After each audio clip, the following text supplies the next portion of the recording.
Hello everybody, we're live. Muscle Hour live, as I always say. Andrew, do you want to bring us in as I just share this post and check that we're actually properly going? Okay, right. Yeah, I'll do the honours and bring everyone in. Hello there, how's everybody doing? This is, in fact, I'm just checking. We are live. It is working. We're ready to go. We're rolling. We should really straighten this out a little bit. But there we go. So basically, well, we thought we'd, people seem to like these episodes, so we thought we'd do them more on a regular basis. We hope they like them. We hope. If not, we'll try harder. We'll try better to make them more interesting, entertaining, and informative.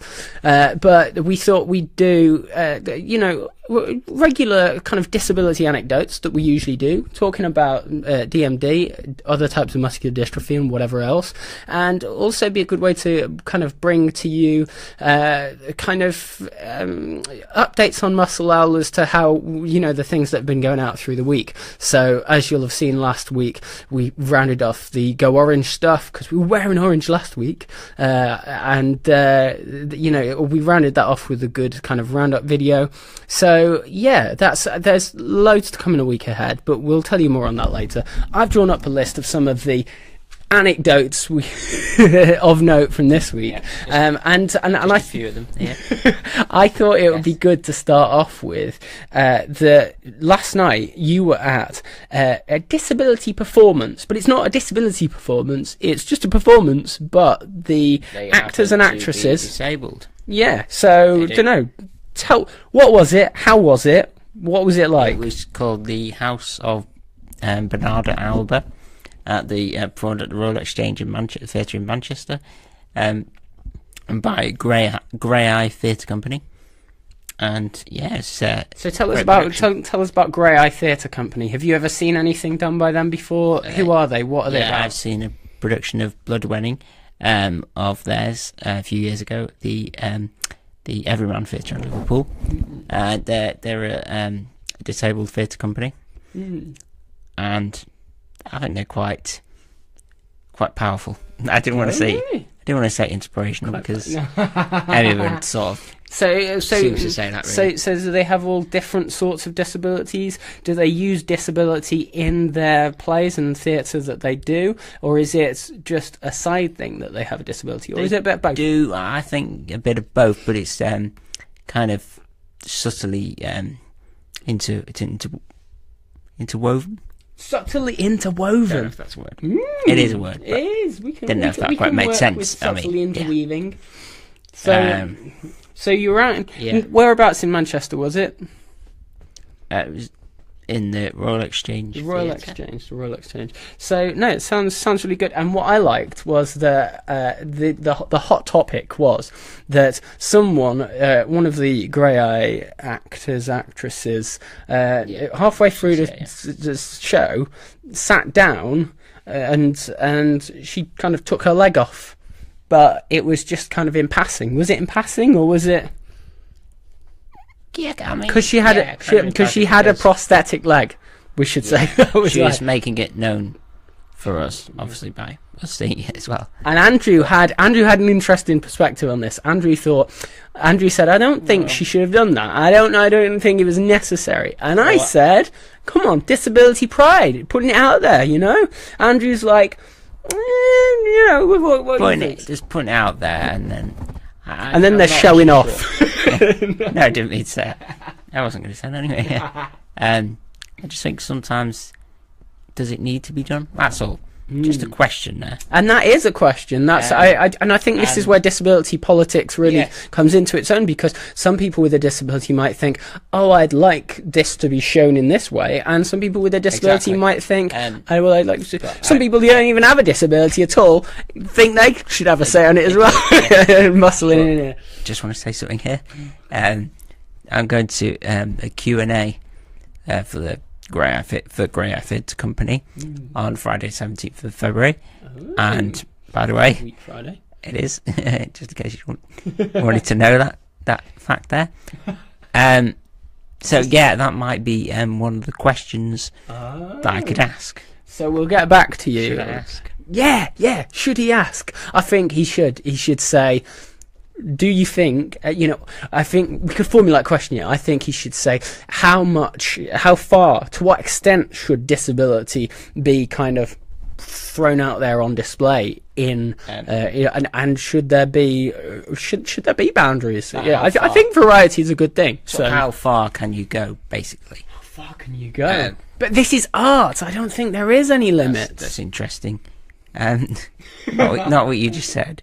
But yeah, is there at the same time? Is there any limit? Probably not really. But we'd be grateful for your opinions. That did sound We're grateful for your opinions. So yeah, that's.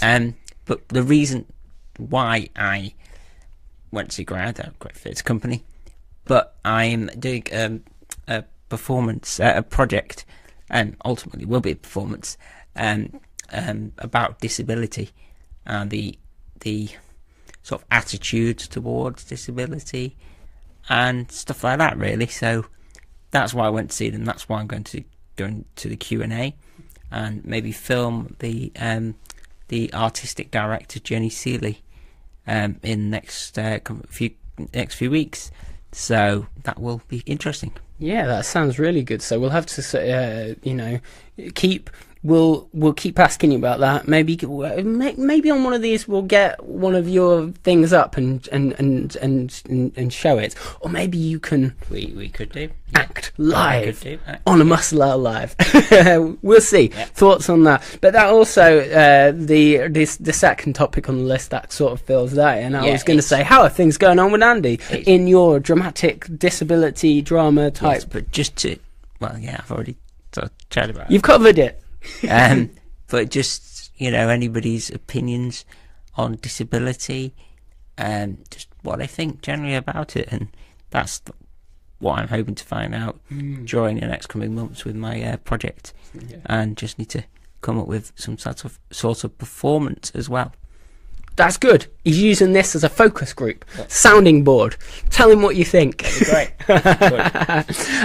great. Moving on. But in fact, moving on, because we thought of every week we have a every week we have a disability anecdote, and there was has something happened? I'll say to her, has something happened where it's like something maybe a bit funny or a bit different that's happened because of your disability or because of your condition, and unfortunately, yesterday morning I come downstairs to say hey to him and see he's off out.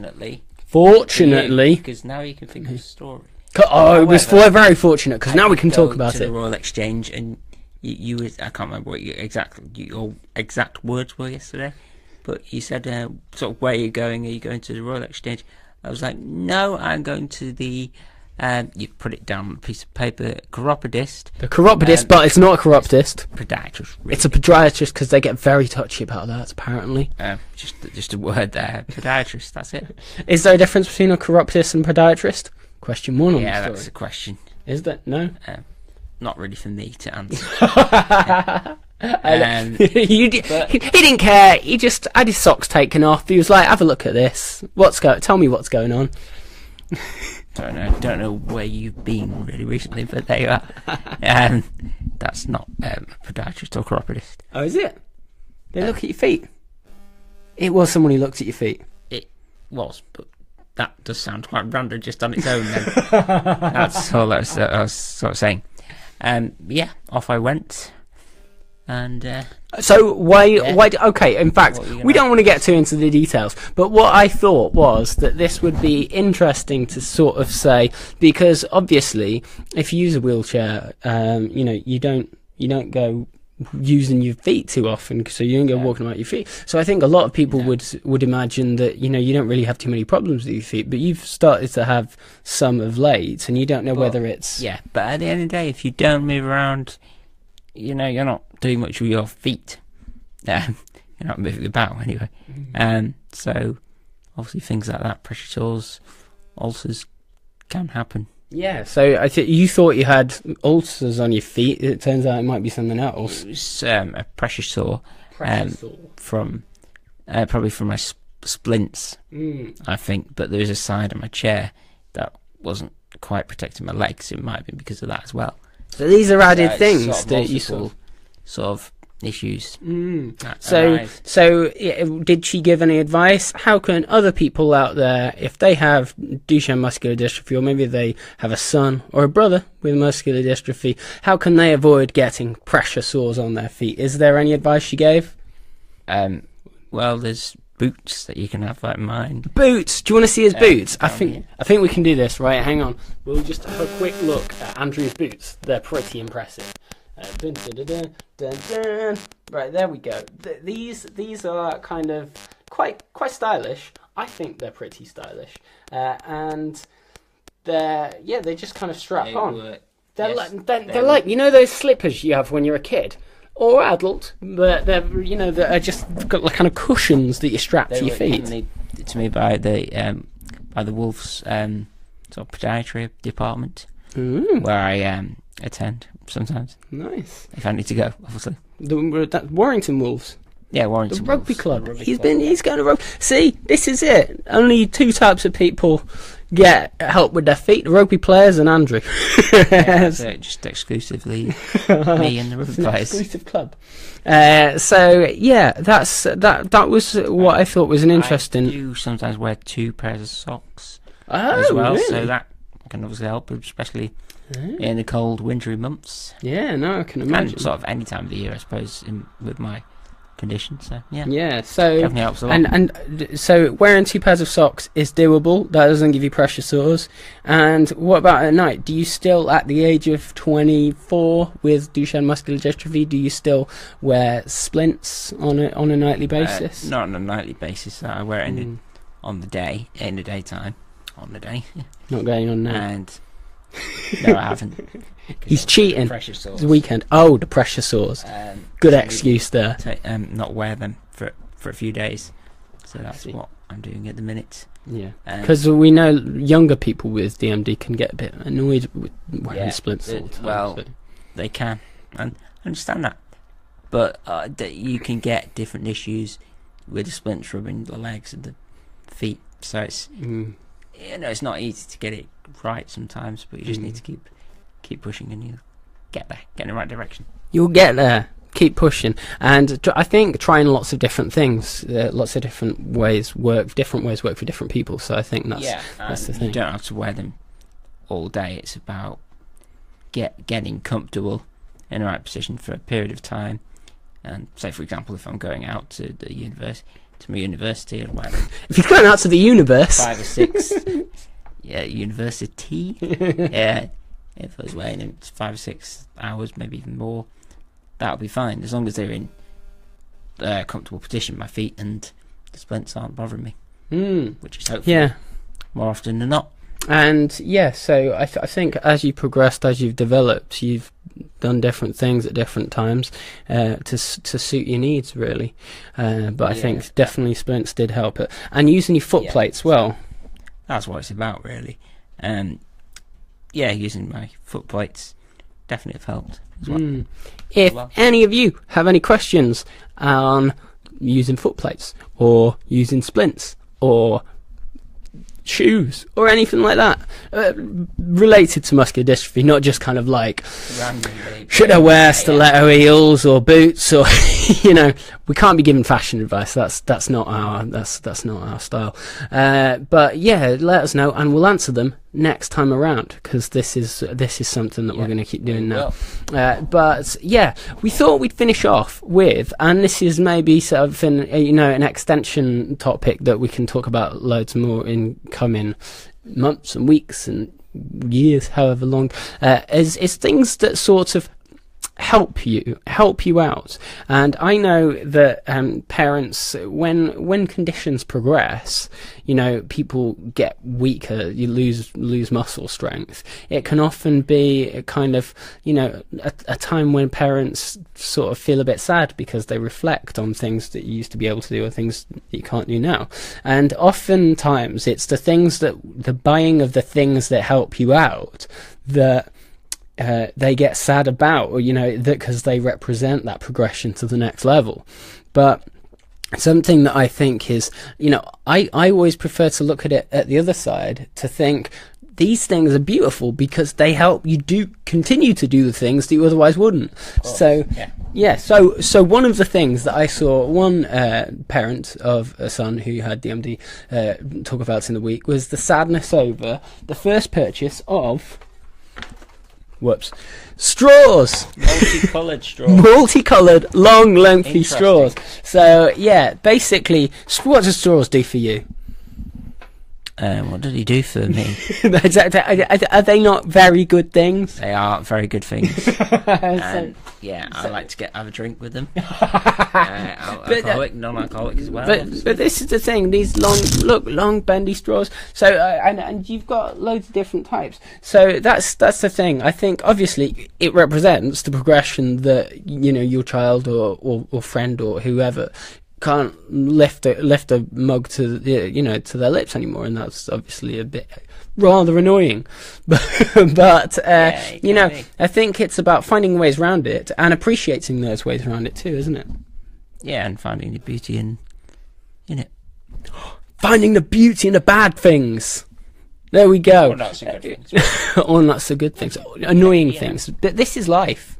Bad things going to happen in life. So that's the way. That's the message from us. Bad things happen in life. Right. So and what I'd also say as well is that there are other things to consider. This is one way Andrew does his things. So he has a mug like this and puts his can in. It fits quite snugly like that, and then he puts his straw into that and can sit on the table, and he can just have a little sip from that when he wants.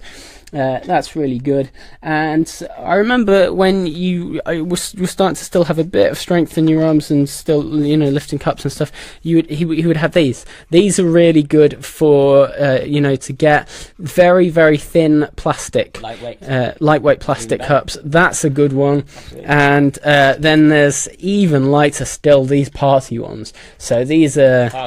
These are really good. You just use them for a party. You don't have to...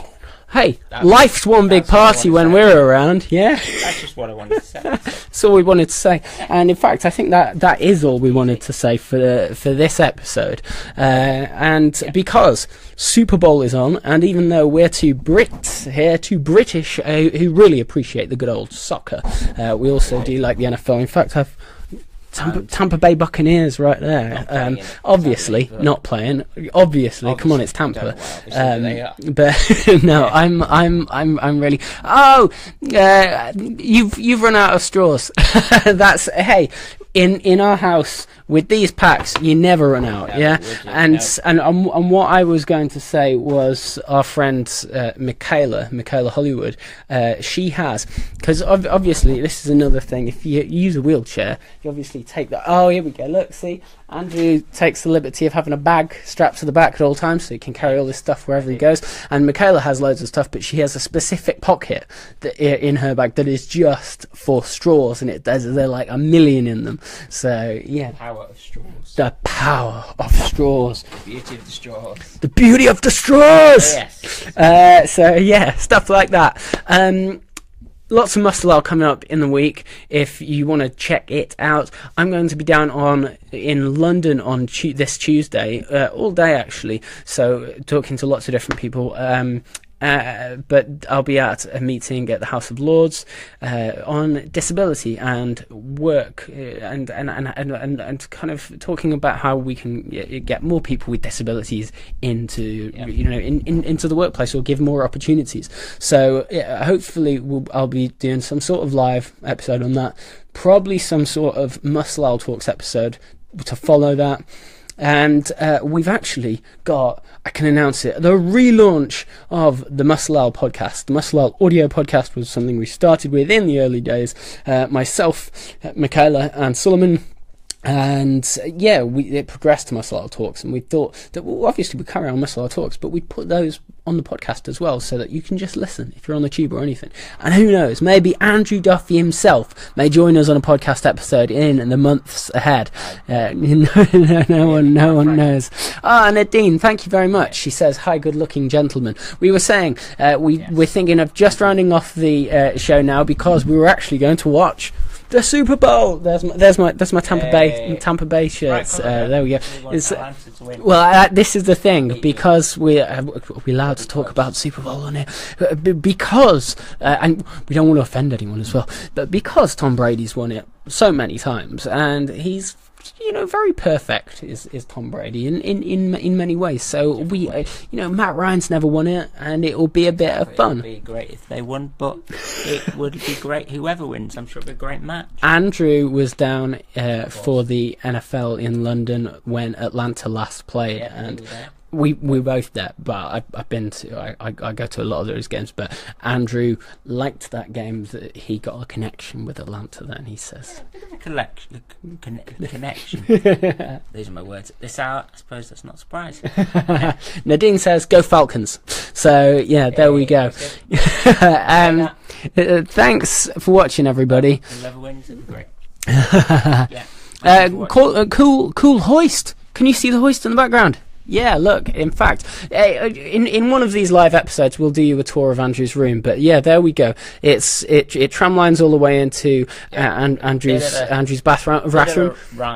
Bit of a ride in the morning. Look at that. But in fact, that's in a future Muscle Hour live episode. We'll give you a tour. You think it's cool? I think it's cool too. Of course it is. So yeah, we'll give you a tour, and lots more fun times ahead. Do you want to leave us out? Absolutely. Thank you very much for joining us again. Thanks, guys, and we'll see you all soon. See you soon. Bye bye.